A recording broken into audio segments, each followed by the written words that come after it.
I'm Bob Wernle. This is August 26, 1999.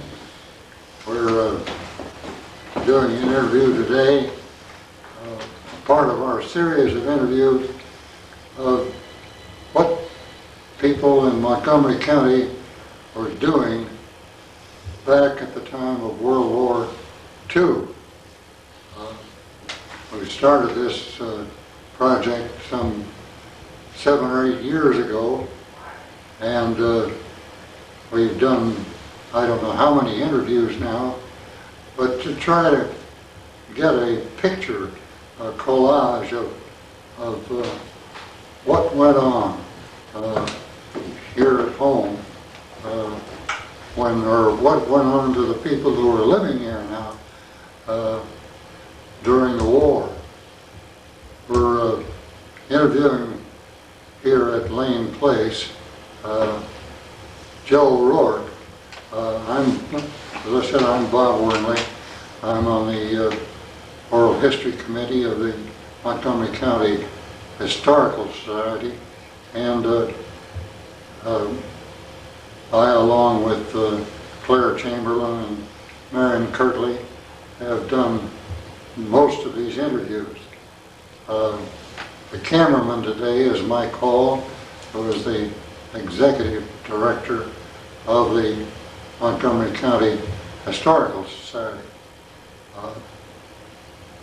I will start out here by asking our interviewee to give his complete name.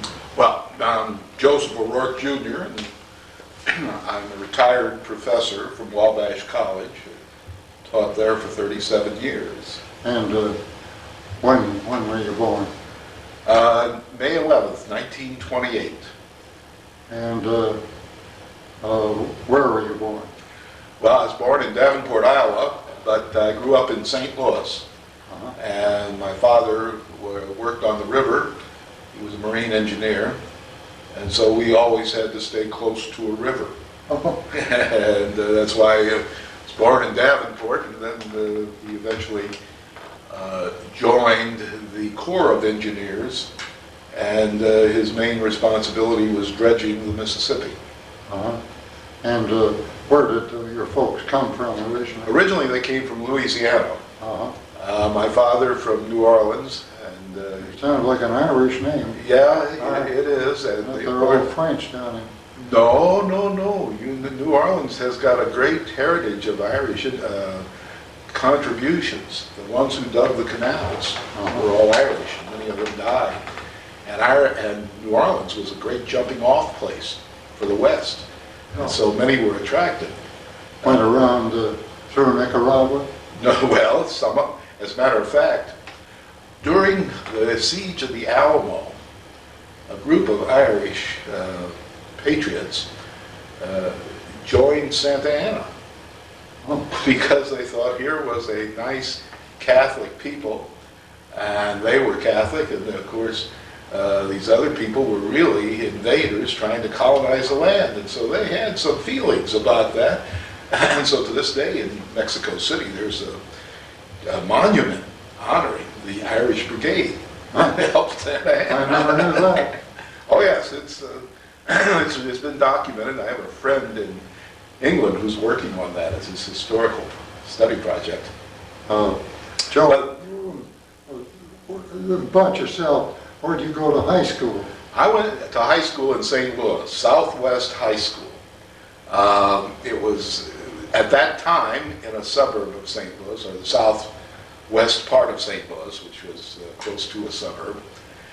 And I went there for 4 years, graduated in 1946.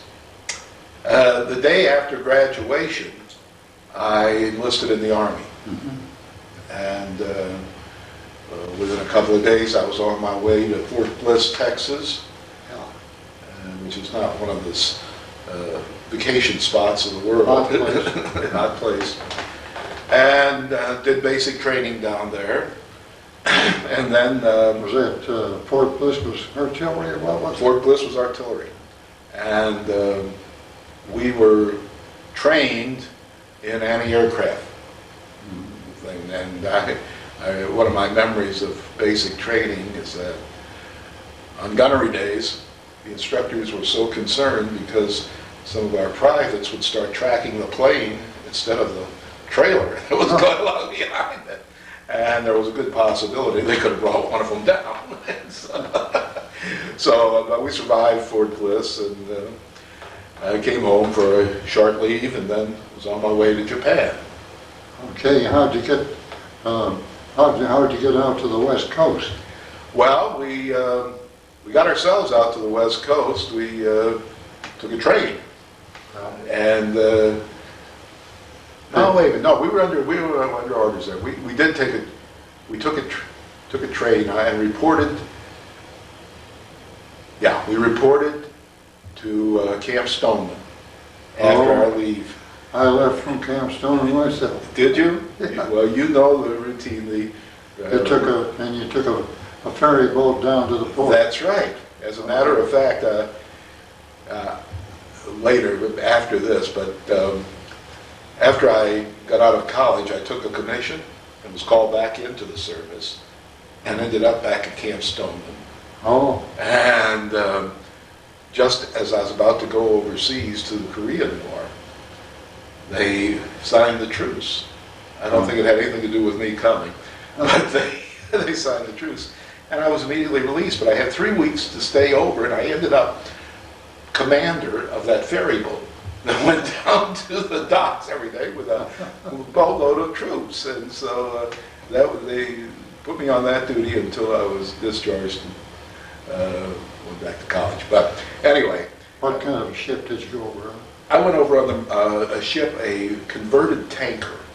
And I suspect that's one reason why it rolled so much. It was a Marine, I believe it was a Marine pilot. No, that wasn't. I'm stretching for the name. But anyway, it rolled a good deal. And some joker in of the non-coms put on Ravel's da da da da da da da da da da, you know that one, Bolero, and it has that awful Ravel Bolero. Yeah, heard it last night. Well, it had that awful rolling effect, Yeah. and it made more guys seasick over the inside of the rail, and so he played that all the way over.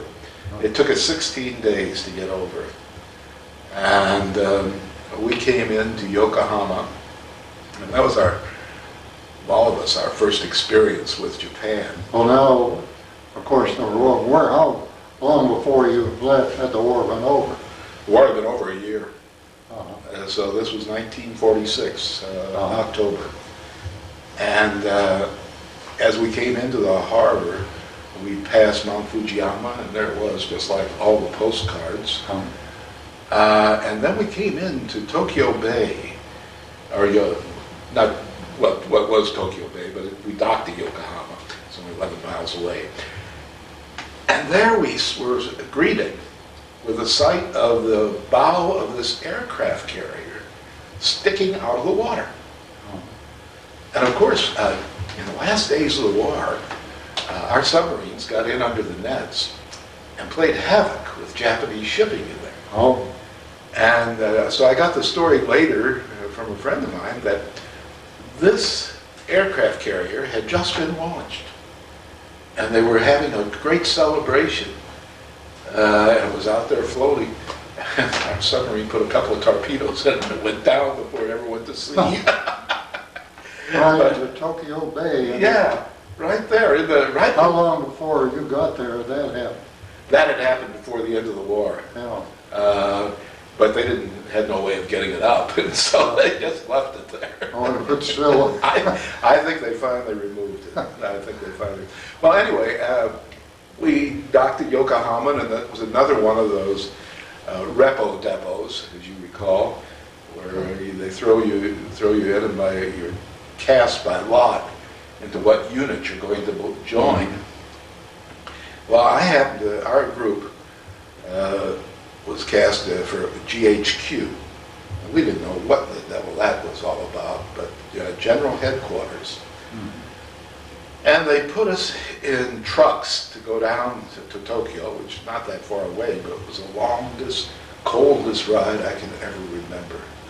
And there we were stacked in these trucks like cords of wood, sitting around trying to keep warm.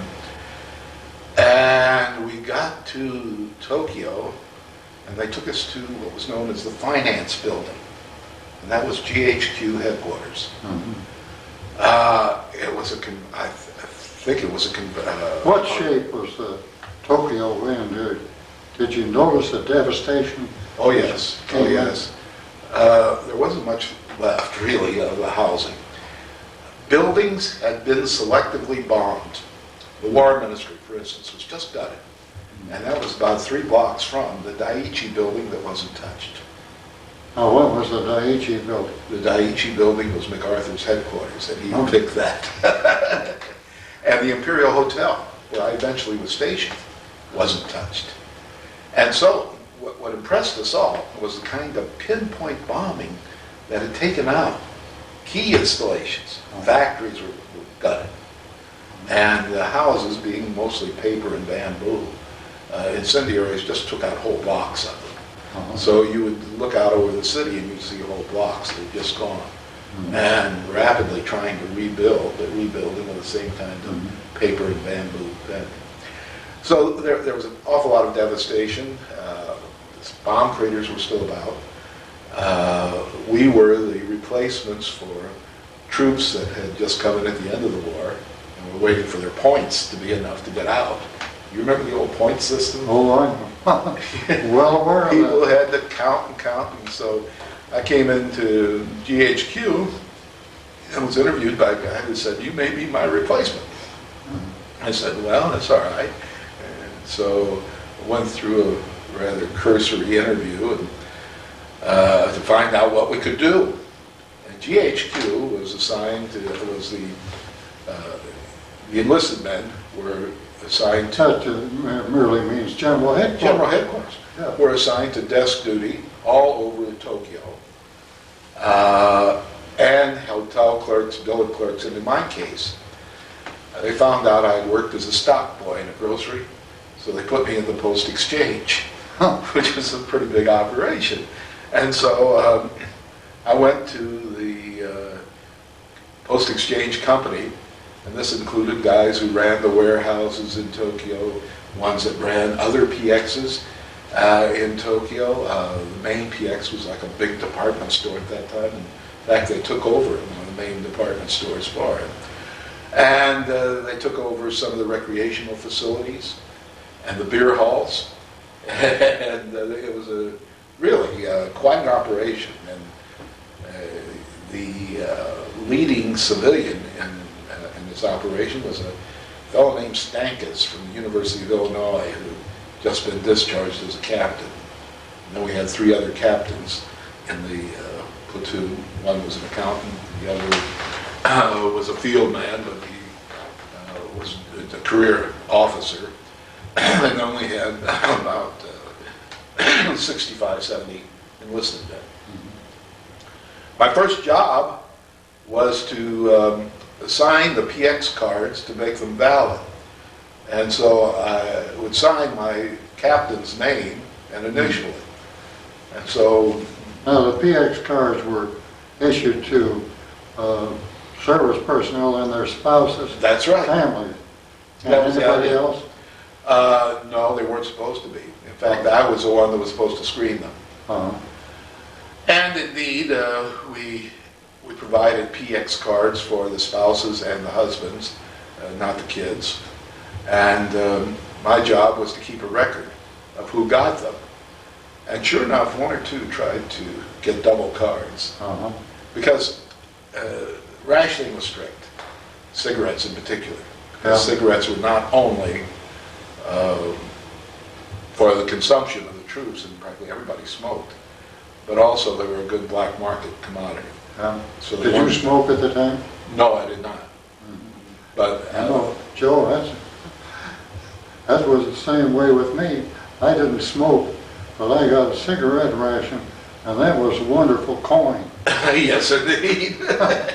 Well, it was about what I think paid 75 cents for a carton of Yeah. cigarettes, and everybody was entitled to a carton a week. Yeah, so you could use those as Yeah. But the other things that they had restricted were shaving cream for a while. That was tough to get. Mm-hmm. And some candy. And then there were some other things that, such as cameras. Almost anything that could convert to money on the black market was rationed. Mm-hmm. And people had a little card that they were allowed to punch for so many purchases. Mm-hmm. One of my experiences when I was in the PX was General Wainwright of the 8th Army came to the Imperial Hotel, and he saw a camera on my shelves that he liked. And he says, well, I think I'll take that. And I said, sir, may I have your PX card? Huh. And he looked at me as if I were an alien from another country. And he said, well, no, I didn't say I don't have a PX card, but I would like to buy that camera. I'm sorry, sir. It's restricted. Well, he said, well, that's all right. Thank you very much, Sergeant. He starts stomping off. And pretty soon, here comes the manager of the hotel. He was an American civilian, had a great hotel career.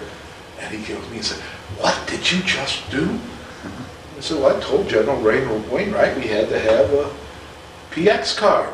And he said, no, don't you know there are some people that have we're a little less concerned about them siphoning it off on the black market, so he would have been perfectly all right. I said, well, sir, I'm instructed clearly here, no member of the armed services may have this material without their consent. And I made my point legally, but at the same time, I was always under a cloud with him as being overly protective of our merchandise. But anyway, that's about it. Well, to get back to it, my first job, as I said, was signing these cards for men who had just come over and their dependents. And we were getting a pretty good flow of dependents, families coming over.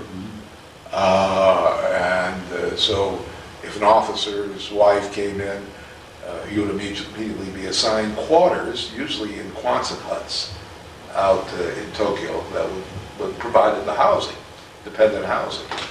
And I don't know if you remember Phil Spelt at all. Phil Spelt? Yeah, who used to be at the college. His wife was born in Tokyo and grew up in those Quonset huts. Their father was a member of the staff there.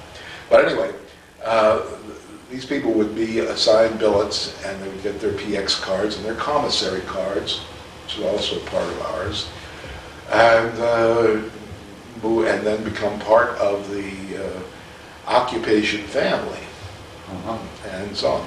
And so the Tokyo started to take on, particularly in some of the better billets and on the street, an Americanized look.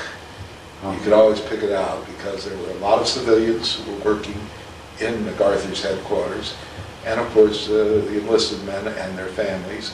And pretty soon Jeeps were being converted with sides put on them. Japanese would build aluminum sides on the Jeeps and make them sort of coupes. Well, and then later they started bringing in automobiles from the States. The first one. Joe, here you were coming into a bunch of Americans coming into the Japanese, all this environment. How did you find, or what was the attitude of the Japanese people by this time? That was interesting. Very, very much aware that the Americans were in charge. Some resentment, but not stated openly. People that worked for you were to the point of being obsequious, anything to please. And I had 3 Japanese employees working for me in the PX, and they knew they had been beaten. They knew it was. Many of them told us they knew it was a mistake.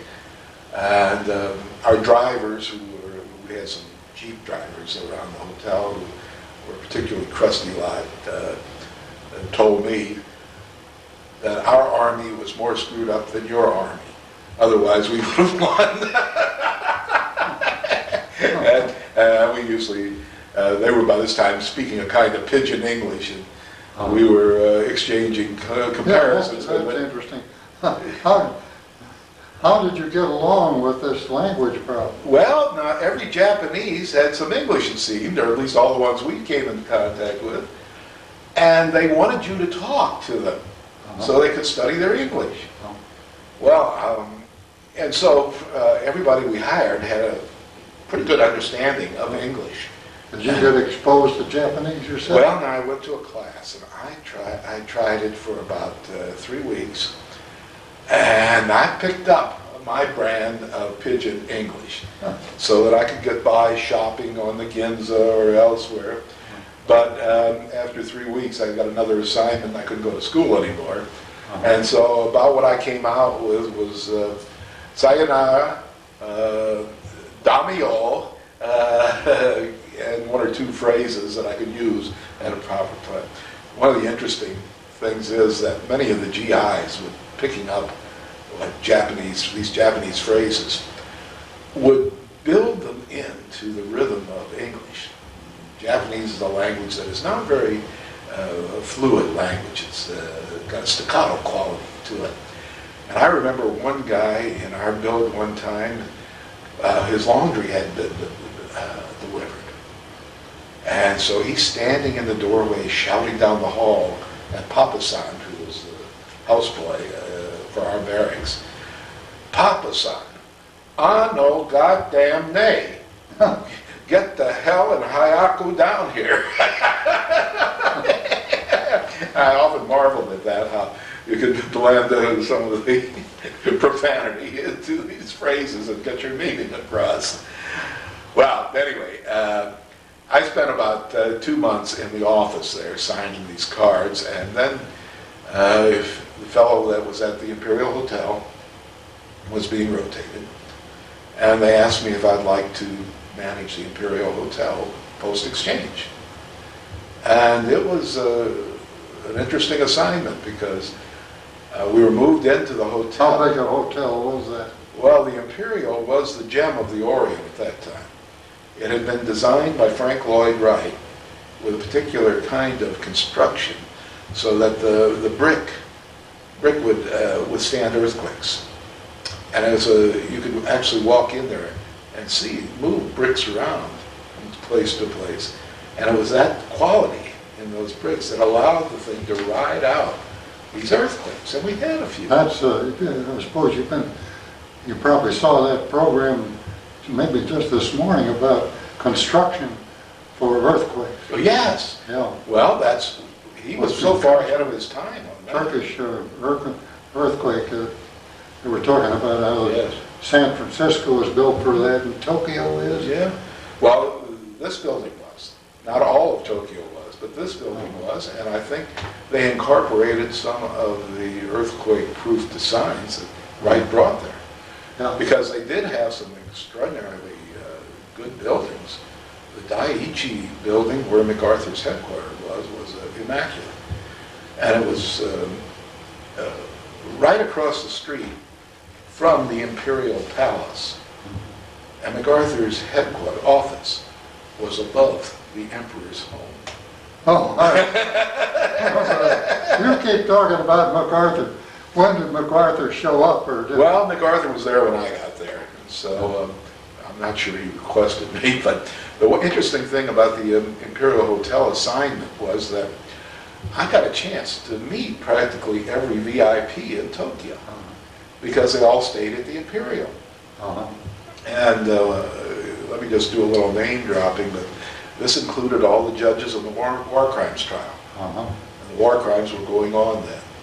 And I made particular friends with Major General Kramer and his wife. He was a 2-star general in the Judge Advocate's Corps, and he was representing the United States. Also got to meet the Russian judge, who was a blustery kind of non-English speaking soul who had with him always a guy that looked very much like... like a thug? Well, no, he looked slick, and he always smoked his cigarette. like that.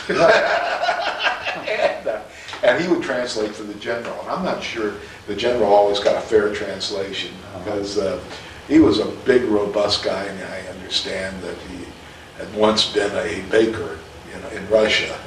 He got his law degree and then went on. But he was their representative. And then New Zealand and Australia's justices, Norcroft and I forget the other one's name.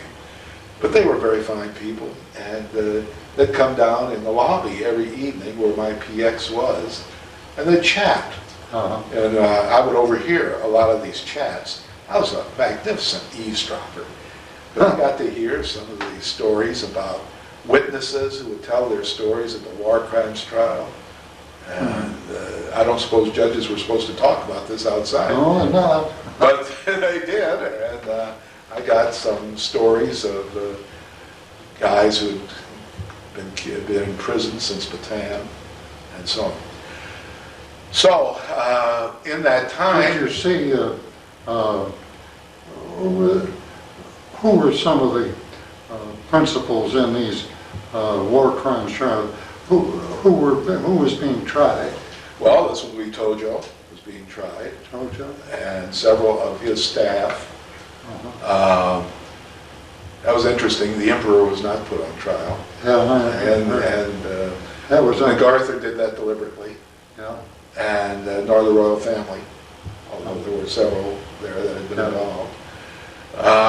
And so it was mostly military staff that were being tried at that time, and cabinet ministers. And so they... Did they have any of the little guys, or was it all... No, this was... by the time when I got there, they just started the war crimes trial. And in fact, they were still in early preparation. It had only been a year, and they were gathering evidence.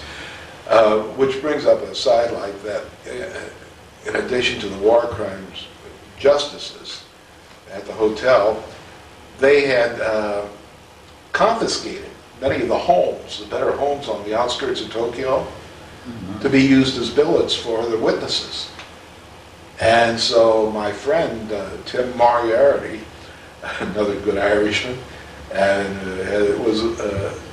was made assigned to one of these. And he would tell me some tales of horror about these guys having nightmares at night and prowling through the house as if they're trying to escape. And so his job was largely to keep the peace out there at the Prince Shimoda. These witnesses, you mean the people who had been abused? Yes. In the prison camps. And that was a major portion of testimony about people who had seen the atrocities. But they were a wild bunch. I mean, they'd been in captivity for almost 4 years, some as many as 4 years. And they were put into this wonderful billet and treated like royalty. I mean, they had a Japanese staff plus the GI staff. And so Tim's job was to keep track of them. And so he would sometimes have to go into Tokyo and find them having a rickshaw race on the Ginza. With two of them pulling the Japanese driver. He told me about that one night. And there was a good deal of drinking and a good deal of... many of them were in desperate ways, emotionally and physically, and so on.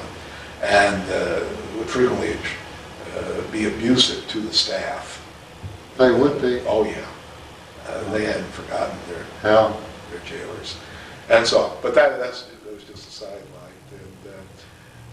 But it points up how that occupation was rolling. And we had in our hotel the General Marquis, who was in charge of the economic development program, and he was a dynamo of a guy. Ideas popping out all over about how he was going to convert such and such factories and such. And indeed, he was one of the architects of the recovery program of Japan. What was his name? Marquis. And like the marquee on a theater? Yeah. And he was, I remember him, he had a little mustache and a jaunty look, and he'd come bouncing into the PX and say, "Give me my carton for the week." And I'd give him his carton for the week. But the other thing that impressed me about the Imperial and my eavesdropping is that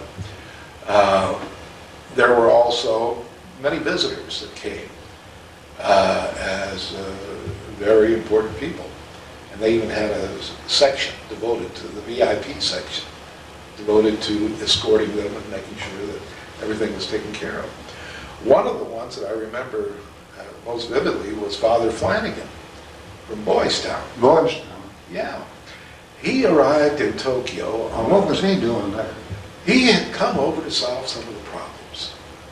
And you wouldn't believe this, but the streets on the Ginza had banners with Spencer Tracy on the banners. And welcome Father Flanagan. Uh-huh. And sometimes the L was left out, but it nevertheless. What problems was he going to solve? Orphans. Oh. He had come over there. I don't think the church sent him. I think the State Department sent him. But he was the kind of individual that once you meet him, you'd never forget him. He didn't remind me of the humble priest. Uh-huh. He reminded me more of a Boss Daley type committeeman. He smoked a big cigar. Uh-huh. Big, rough fellow. Had a handshake that would almost crush yours. Uh-huh. And instead of interviewing the various people that he wanted to interview, you know, the heads of orphanages and so on, in his room, he did it right out in the lobby. Oh. Made sure that there was press available. And he would go from group to group. Look at this poor woman. She has a group of 50 young people over there and has no support whatsoever. What are they going to do for her? And he says, Now she's a Japanese? Japanese woman. Oh. And then he'd finish with her and he'd say, I'm going to send you to such and such. And he'll take care of you. Well, he did that a whole afternoon, just going from group to group. And all the time there was a Stars and Stripes reporters there taking it down, and Father Flanagan was having his pitch. But he was a much more a businessman, I felt, than the humble priest that we had portrayed in Boys Town. It seems to me that the problem would be so tremendous. How could they possibly, the skim, they just touched the surface of it. That's all they were doing, really. Yeah. I think the one thing that stands out, Bob, about much of the occupation, it was to put up an image of what we were and what we wanted the Japanese to be. Mm-hmm. And so, just an example. The Japanese are great on ritual. You've seen the movies of it and so on, and that's true. The ideas of bowing and respect and so on, and the leader is magnified in terms of samurai and things. Well, every morning, MacArthur, who lived at the American Embassy,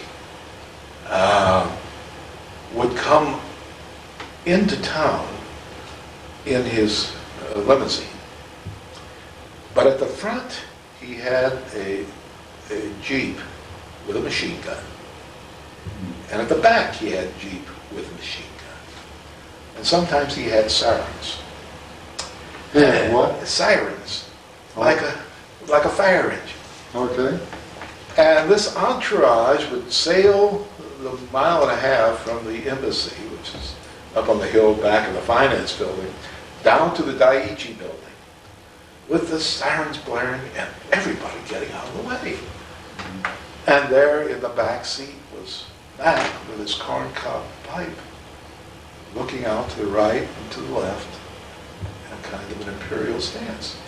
Then when he arrived at the Daiichi building, the honor guard, which was a select group, would snap to attention and form a line on either side of the stairs, and he would go marching up there. Now, ostensibly, this was to protect him from any possible assassins' attacks, but I still think it was more to show here was a chief coming. And he did that every morning, and every evening he went home the same way. Same way. Just a word about the honor guard. These were select young men. All of them had to be 6 feet or more, and all had to be athletes of some sort. So they were a very fine-looking bunch of fellows. But you've heard the term chicken shit. Sure. The story was in there, how do I get out of this chicken shit outfit after they got in it? Because it was one inspection after another. Yeah. 3 o'clock in the morning. And they were in GHQ, which was our unit. Yeah. And so we would share mess facilities with them, but they always had to have clean uniforms, brightly pressed, freshly shaved every minute of the day. They could not let down at all in public, and you could always tell a member of the honor guard because they always had a blue cord on their shoulder. But that was a part of the show. And Yeah. here was this troop that could drill beautifully, knew the manual of arms and so on, that he kept. And they all, many of them also lived at the embassy with him. Uh-huh. And at nights he used to show them movies. He had a new movie every night. And so they would sit in his theater at the embassy and look at movies. So, but that's what I mean when I say there was a lot of ostentatiousness about the whole affair. MacArthur was very ostentatious. Yes, and his and everything that went on in Tokyo, I think, had to say something. It had to say to the Japanese that here is what a free people can be. They can enjoy themselves and so on. And so we were given all of these hotels to billet our people. The new village, the Quonset huts to house the dependents. We had free access to the trains. All you had to have was a uniform. You could get on any train in the country, go anywhere you wanted to. Where would you go? Oh, you'd go up to Kyoto. Uh-huh. One of the ways I exercised there was I bought a bicycle. Was there much left of the trains? But Yes. They had put the rails back there, and I don't know if this was deliberate, but they had not bombed many of the railways. But I used to take, every Sunday I would take my bicycle out and ride up the road to Yokohama and go as far as I could. And, sometimes it would be 26, 27 miles in a day. But I never worried about getting back because then I'd just take my bicycle, get on the train, and come back to Tokyo and ride back to the station there. But those trips were remarkable because as I went up the coast, between Yokohama and Tokyo and beyond Yokohama, around Kamakura and Yokosuka, the naval base down there, you would find these caves that had been dug in to the hillsides that were to be the last defense. Mm-hmm. And you found the wreckage of planes, Zeros, and some B-17s that were still out there. Mm-hmm. And the village, I'd go up at a place like Kamakura, and the villagers took me to this one B-17 that everybody knew about, but they just never bothered to get it out of the jungle. They saw there were some American planes out there too. Oh, yes. Mm-hmm. Yes, they wreckage. Yeah. They hadn't moved it yet. And, well, there was a lot of that they hadn't moved yet. Like the boat the ship I told you that was sunk. There were a lot of ships that were still in the bay that had been sunk. Mm-hmm. And around the countryside, you could drive by factories and just gut it. Mm-hmm. Fire bombs and so on. But I went down to, when I drove down, took my bicycle down to the naval base, I did see the Great Buddha at Kamakura, which is something. Joe, did you ever get up to Hiroshima or? No, that was off limits to us at that time. Or Nagasaki? Or? No, that was off limits too.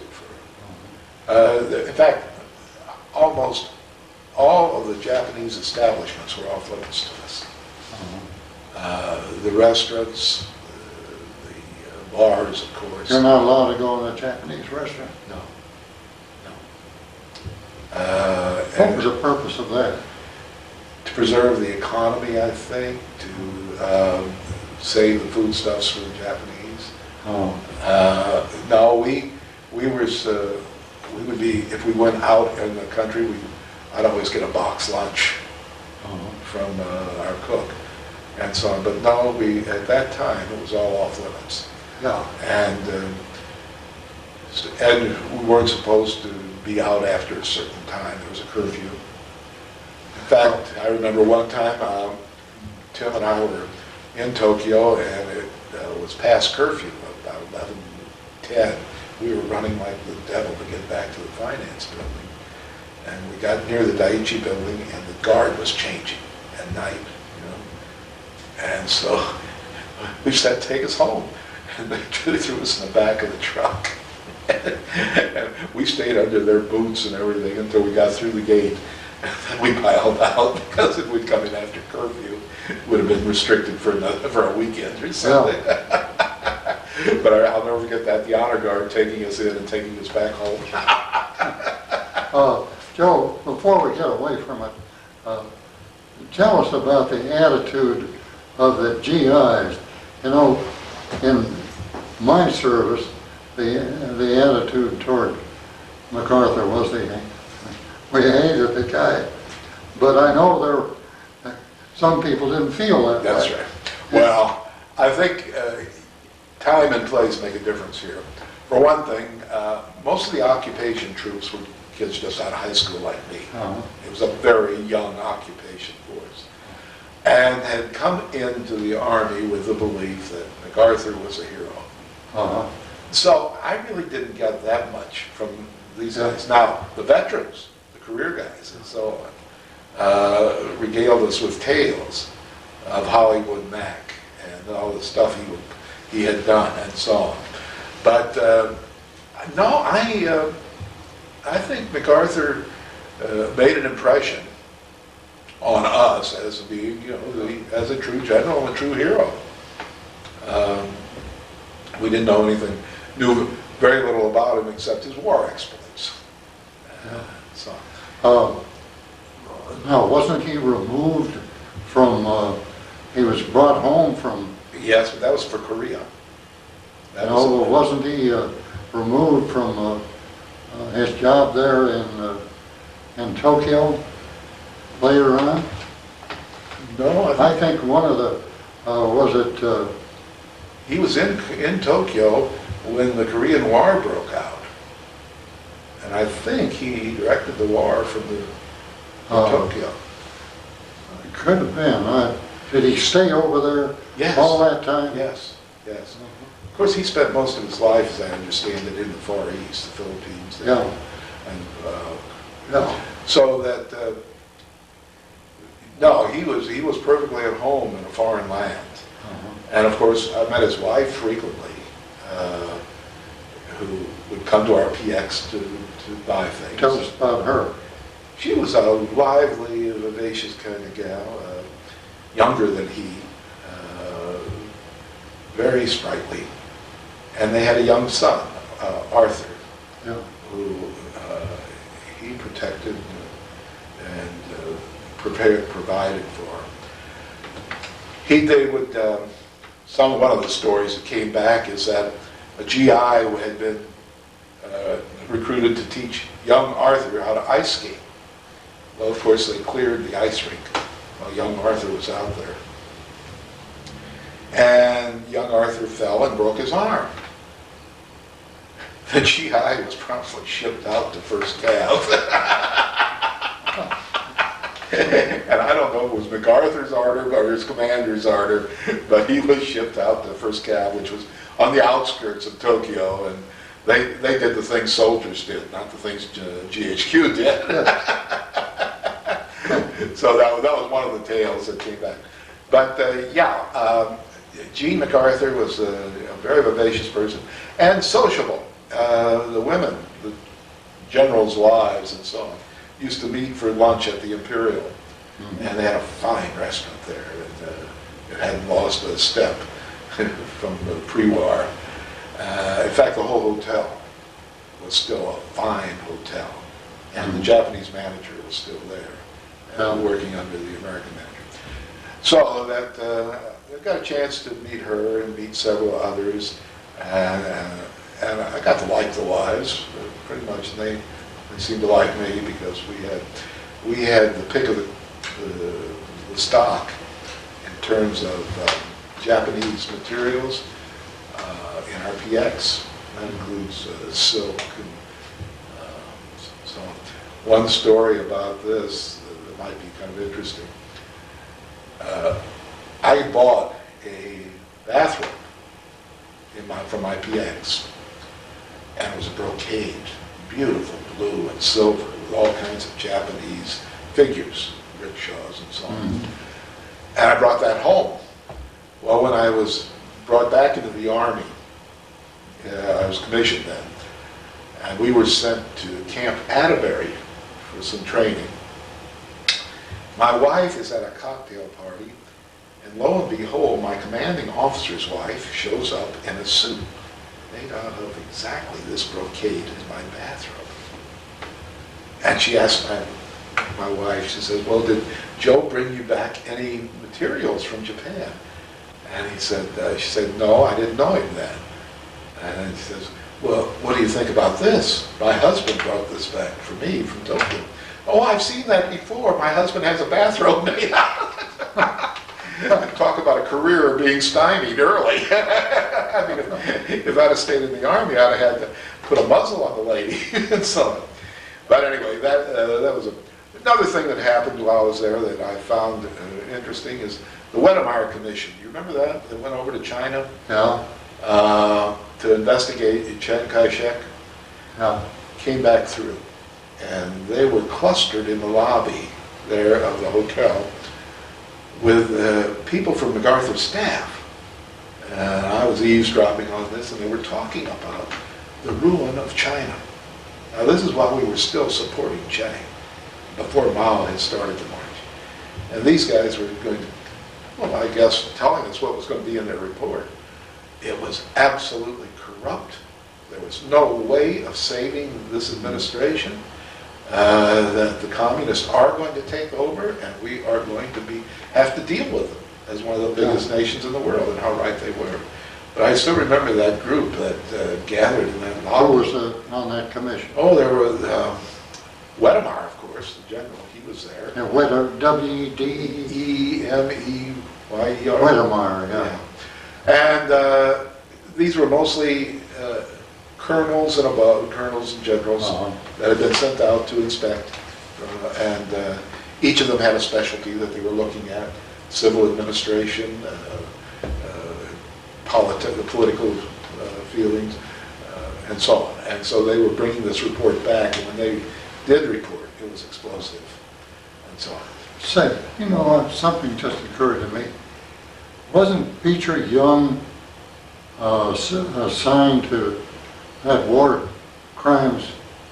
I don't know. Some capacity? It could have been. I didn't know. I think he was an attorney at that time, and you remember Beecher? I know Beecher, yeah. But I never knew he had been involved in I think he was, I don't know what capacity he was, maybe assigned to the staff or something. Yeah.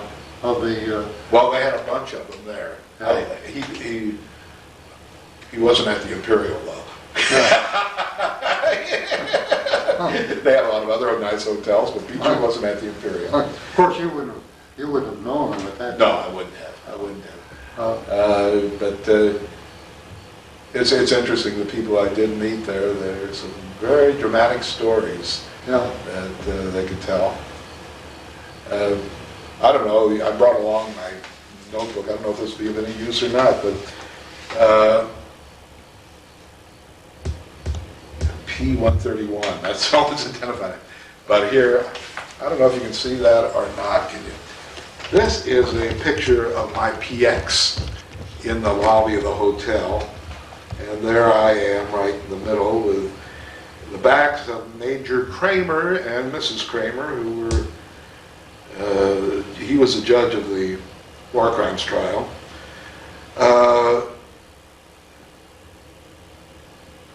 The man next to me I called simply Aki. He was a Japanese He had been trained as a naval architect and was still going to school. He'd never been inducted in the service, but he spoke English beautifully, and he was my assistant manager. But you see, the place was fairly small. It was just like a kiosk in a hotel today. And that was Major General Miss Kramer, and this was right after I made sergeant. So yeah, there's new stripes, and the Major General and his wife sent me a present, as did the New Zealand justices and the Australian. This, of course, was, I don't know if you can see up there or not, but that's the Ernie Pyle Theater, which was the center of entertainment. And we got some tremendous entertainment there. Yes, you did. And every night there was a different floor show and a different movie. Who were some of the entertainers that came? Oh my gosh, we saw the ping pong champion of America. He did a demonstration there. I think Martha Ray came one time and she entertained us. And there were a couple of others, not real big stars, but starlets that would come. And this building was remarkable because it was built in the style of Radio City Music Hall. And in these upper floors up here, they had library and recreation rooms. And so it was a great place, great city. Of course, right over here, I don't know if you can see that or not, is the Emperor's Bridge, right in front of the Imperial Palace. That was the interesting thing about all this, that I was right in the center of things at the Imperial Hotel. And I was a block from the Daiichi building, 3 blocks from the Finance building, 2 blocks from the Ginza, and right across the street from the Ernie Pyle. So you might call it Posh Duty.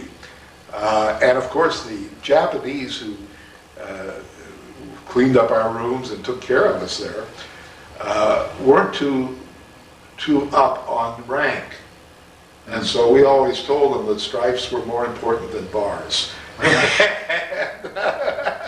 Stars were most important, but stripes were more important than bars, and so we got some treatment for that. But we ate in a private dining room, and we had the same meals as they had in the restaurant, and it was pretty good duty.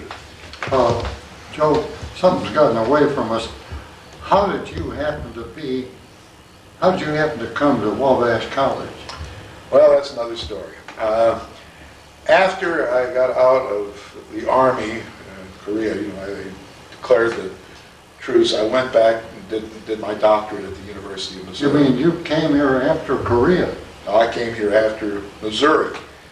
I went back from Korea. I didn't get to Korea. I got to Stoneman. That's when I was on that ferry boat for 3. But then after that, I got right into graduate school and did my master's degree. And then after my master's degree, I got an opportunity to go to Hawaii. And I taught there in Hilo for 2 years. Then came back to the University of Missouri and did my PhD. While I was there, Vic Powell was doing his PhD. At that time, we didn't have fair employment and all that. So it was simply a case of somebody recommending you and you could be hired. So Vic Brigance died in January of 1960. Okay. Now, people may not know who Brigance. William Norwood Brigance was an outstanding speech teacher at Wabash College. In fact, they say that he was more famous than the college itself, and was an extraordinary teacher and scholar. And when he died, it was a great loss to the profession.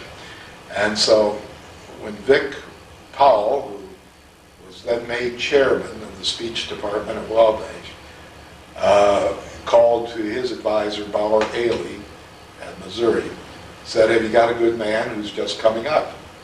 And Powell said, "Yes, we got O'Rourke, I think." I know O'Rourke because I was at school with him. And so one thing led to another, and I got the job. What year is that? 1960. Okay. So that, I was in Tokyo from 46 up to the first of 48. 48, I went to the University of Missouri, got my AB. 52, I graduated. 52, I went back in the service. 53, I went into the service for... Were you called back in the service? No, yes, I was. As soon as I was commissioned. And we were headed for Korea. Well, now, how'd you get your commission? ROTC. At Missouri? At Missouri. And so I got in there and I got out just in time to go back into graduate school, did my master's degree, then went to Hawaii for 2 years, then went back to Missouri, got a PhD, and then got the call from Vic. Okay. And that gets us up to date. And 37 years later, we came with the idea of 2 years and out on the bigger and better. Who was the president? The president then was Tribbett, Byron Tribbett, magnificent man. And I'll never forget my first interview with Tribbett. I mean, he could have asked me to take a pay cut, and I would have. He was that kind of... But you weren't... This was your first job then, what? Second. I taught in Hawaii for 2 years. Oh, yeah. Okay. At the University of Hawaii? Yes, they had just started a branch in Hilo. Uh-huh. And so I was one of the new staff. There were 10 of us that were sent over there, each of us teaching a different thing. Uh-huh. And so we were all department heads. And, so I taught there for 2 years, and my son was born there, Jerry. And we had a wonderful time. Oh, you're married. When were you? Tell us about your wife. Oh, Bev and I got married in 1952 in December. I had been at Fort Sill taking artillery training, and about the only thing I was really good at as a second lieutenant was at forward observing. And that was the least desirable job. But we got married in December in between camps from Fort Sill. This was what year? This would be 1952. We were married in December. In 1953, I reported, January 1st of 1953, reported to Camp Atterbury and was down there for 6 months and was I&E officer, information and education officer, for the 31st Division down there. Uh-huh. And then I got orders for Korea, and so we got out to the West Coast, and I was left at Camp Stoneman. She flew home, thinking it was going to be a long wait. And I had orders to get on board the ship the next morning, and then the telegraph came in that the truce had been signed. Uh-huh. An immediate release for all officers with more than 2 years duty. Uh-huh. Well, with my time in as an enlisted man and my time in as an officer, I qualified. Yeah. And so they hurried us through, and that's why I spent 3 weeks at Stoneman Uh-huh. on the ferry boat. What was the name of that ferry boat? I forget. I should know because I had to sign for it every day. And I said, well, what does this mean when I sign for it? If it sinks, you pay for it. And I said, I don't know if I can make that on a second lieutenant's pay. I can still remember that ferry boat. Wasn't that something? Yeah. Okay, let's take a pause here. Okay. Okay. Joe, one of the questions we always ask these veterans is, do you ever go to reunions? You ever see any of the fellows you were with? No, interestingly enough, Bill Swift was there. Bill Swift, who was on our faculty and a math professor. Oh, yeah. He was there, but he was out in the boondocks in 1st Cavalry.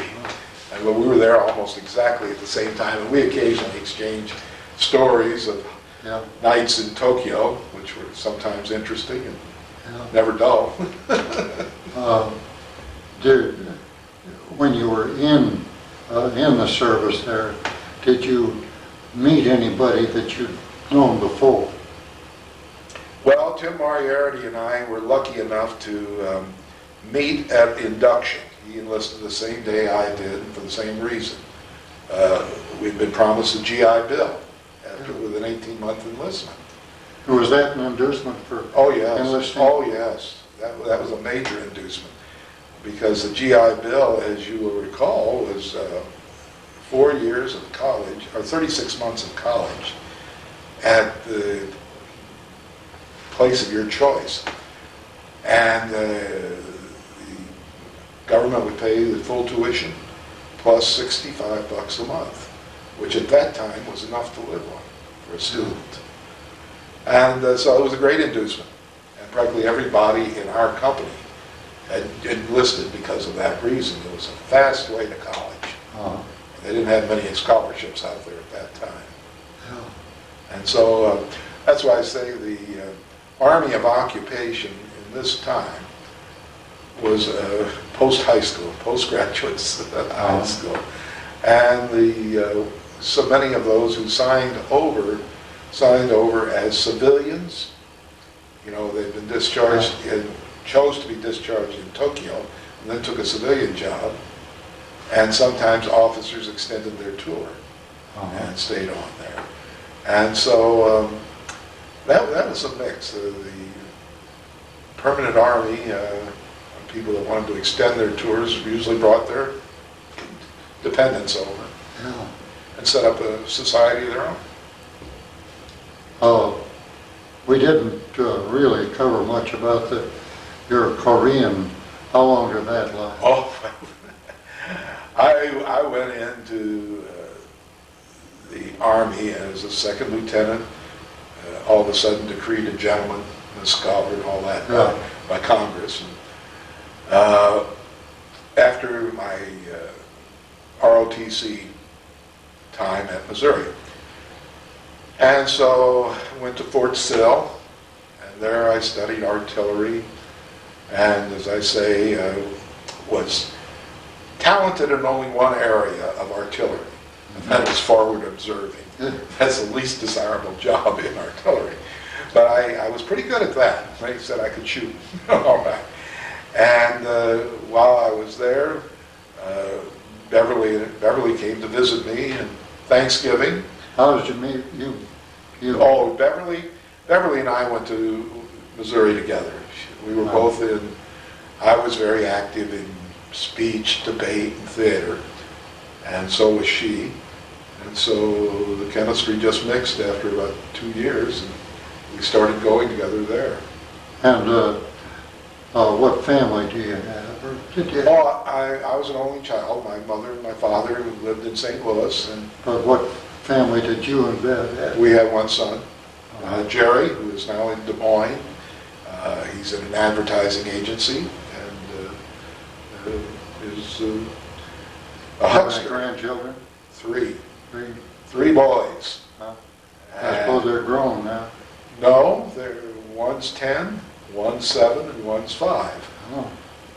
And I must say, I admire my son, the logistics of transporting the 3 of them from Des Moines to Crawfordsville. He has a back seat of his van made up like a sumo wrestling ring. And it's almost a continuous battle from the time they leave till the time they get here. But that's my family. And, are they coming to Wabash, those boys? they all say they want to. And I say, well, you know, there are no girls there. And they say, we don't want girls. We don't like girls. So it's quite all right with them. Joe, talk a little bit about the faculty of Wabash when you got here. Oh my! Well, you talk about change. It was a time of giants at Wabash. Byron Trippett, who was the president when I came here in He had 60. succeeded Sparks. Frank Hugh Sparks, who was something of a legend already. But I came as an instructor, and in addition to teaching in the college and coaching debate, I was also teaching in the summer program with the executives. We had Sparks had set up an executive program that was would come back 3 summers and take the liberal arts. But at any rate, at the time, the faculty was Warren Shearer, Willis Johnson, Ed Hainish, George Lovell, Phil Wilder, good Lord, Pete Vaughn was still around, well, he was a football legend, and Was Ted Gronert still? Ted Gronert was still here. He wasn't teaching anymore, but Ted was still here. And he was mostly doing columns for the newspaper at that time. He what? Do columns. Oh, yes. Remember those? In the journal. Yeah, in the journal. Yeah. I like Ted because he had that kind of vigor and enthusiasm. Yeah. Vic told me that Ted told him, once made a remark to him that he always envied. Ted said he'd never been bored. And he had that kind of mind, you know. Yeah. He was always curious and looking for something else. But he did a good deal for that college. Byron Trippett considered him as his mentor. Yeah. And so on. But there was an awful lot of paternalism on that faculty. For instance, a young faculty member coming in would go to a faculty meeting, and here were all of these giants sitting around this round table in the Goodrich Room. If you've seen that, it's like a mausoleum with Pierre Goodrich's idea of what civilization should be engraved on the wall. But anyway, they met in that room. And there would be Trippett presiding, and on one side of the table would be Warren Shearer, the other side of the table would be Willis Johnson, and Ed Hainish would be down there. And they would debate vigorously in those meetings. Now, the thing was that new faculty members were not allowed to vote for a year on any motion because they didn't know enough. And so we would sit there, we'd be allowed to speak to motions, but we wouldn't be allowed to debate, to vote on them, and so on. Well, they finally got rid of that, and now anybody that joins the faculty is a full member of the faculty right from the start. But there was that kind of paternalism where a small group of the... Was Dean Kendall here? No, he had retired, and Steve Kurtz. Steve Kurtz was dean. I don't know if you remember Steve. Oh, yeah, I remember Steve. And Ben Rogie was dean at that time. Ben Rogie, and Ben was a delight. And of course, he had a way with his humor of offsetting any conflict. And Trippett needed that. Norm Moore was dean of students, and he became a legend in his time. So that the campus was small, all male, and robust. And that was the feeling of the place. We felt it was still pretty vigorous in the demands on students, that if you didn't want to work, you didn't get through here. But at the same time, there were still some of them that were the gentleman C's. And they worked. Inslee Osborne was gone, wasn't he? Yes, Inslee was gone. And Ferdy was chair of the English department. Walt Ferdy. Yeah. I'd like to tell you something about when I was hired. Vic called me and said, why don't you come to Crawfordsville and meet some of the people? So Bev and I got in the car and we dropped our son off at his grandmother's in St. Louis. Drove on to Crawfordsville, and as we approached, we were coming up by Turkey Run. And you know, some of the front porches down there are distinctive. I mean, stuffed sofas on the porch, washing machines, and sometimes old commodes in the backyard with a flower pot. She said, you've got to be kidding. You got to be kidding. So we drove into town, and she looked at it. It wasn't getting much better. We were coming in from that route on 47. I said, well, now, wait a minute. You know, it was a dark, dreary March day. So we drove into the campus and she said, well, this is better. And so at that time, wives were put aside. And she was taken to dinner by Marion Powell. Yeah. And I was taken to dinner by members of the faculty. And I'll never forget, Butch Shearer was there, and Walt Ferdy, and George Lovell, and Vic, and Rogie. And so I was feeling pretty important at that time, I guess, but I started mouthing off about some of the problems in Columbia, Missouri, where they were having a great debate about a tax problem. Well, Shearer comes plowing in. What do you mean you're having a debate about a tax problem? Well, perfectly legitimate argument that they have for it. And I said, well, I don't agree with you. And he said, what do you mean you don't agree with me? Anybody with any economic sense at all would agree with that. And I said, well, maybe, but I just don't agree with it. And he says, well, tell me about debate. And I said, well, I don't believe in debating both sides of the issue in public. I think we do it in practice, but not in public, because I think there's a problem of ethos involved. What do you mean you don't do it in public? Well, God, that's what debate is, you know. And I said, I went home to bed that evening at the motel and said, how did it go? I said, well, most of them were fine. There was this one little SOB. I swear I'm never going to get a job here. Well, I got back and Vic calls about 2 days later and he says, well, we want to offer you the job. I said, you got to be kidding. How about Shearer? And he said, oh no, he was your strongest supporter. He liked it. He said he wanted somebody to disagree with him. So, where'd they put you up when you first got here? out here at the motel, the Riviera. Oh, that was an eventful evening because you heard doors slamming and opening and closing every night. I mean,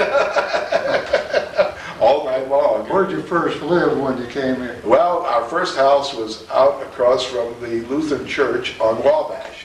A little yellow house, and it was only about 4 rooms. And we rented from the Ramseys.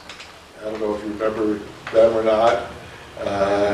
He ran a implement store. Oh, yeah. Tractor implements. Yeah. And so we stayed there for about 2 months, and then a big house opened up on Jennison that we could rent. We went over there, and that was right behind the hospital and so on. And then after that, a house opened up on campus, and we moved into the gray house back of the Tau Kappa Epsilon house. That's Mrs. Bodine's house? I guess it was. But it had been moved over from the campus. That was Mrs. Bodine's house. Yes, it was a lovely place, paneled in cherry and oak, and nice living room. It's still there. It's still there and in good repair. So that's where we lived. And then finally, we ended up on Rock River Ridge Road. We bought the house from Harold McDonald, who was a college artist, and have been there for almost, well, since 1967. That was the old Ferris place, wasn't it? What was the Next door to Old Ferris. Oh, next. This was the accountant, Allen's house. Perk Allen. Perk Allen. Yeah. He started it out as a basement summer place out on the creek, and then he added a one-room cabin, and that's the major part of the house still, but it was 40 feet by 20 feet. Then he added on rooms as he went on, and so it grew just like Topsy. Well, Joe, I think we're going to quit. Well, we've got a lot of good local history here. Well, I'm glad to talk to you, and I think your project is a wonderful thing. Well, Years from now, people will look at this and people say, look at that and they're going to say, well, this is what Crawfordsville was like. my God, you don't suppose they will hold it against us? Well, Okay. I'll shake your hand and we'll Thank you. appreciate you coming.